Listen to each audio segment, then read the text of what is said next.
Meie peres oli alati hobusel kindel koht ja ema rääkis, läksid Jõgisoole kooli, siis ikka veeti hobusega.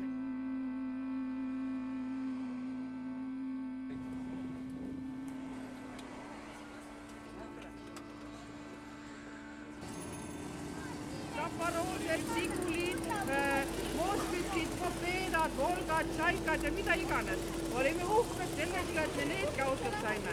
Sest autodki polnudki niisama lihtne saada, et sul on raha ja lähed poodi ja ostad kohe auto. Ei, see pidid saama läbi töökoha, said selle auto.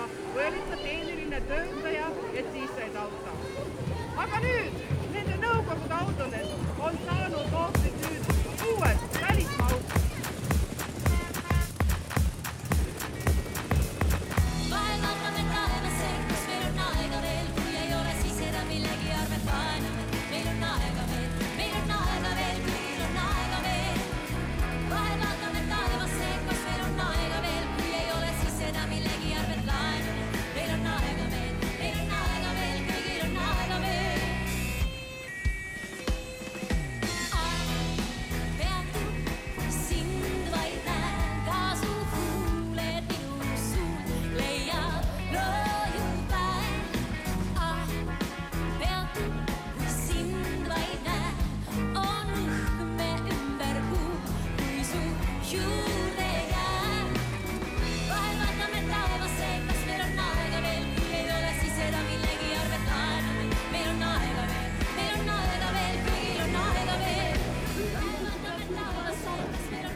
Oliver, oota sind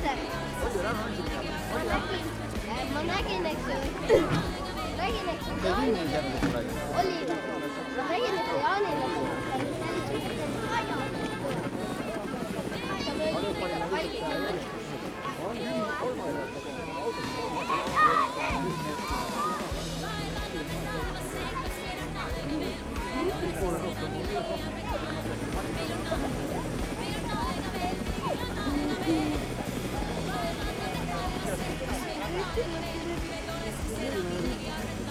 Oliver, ära.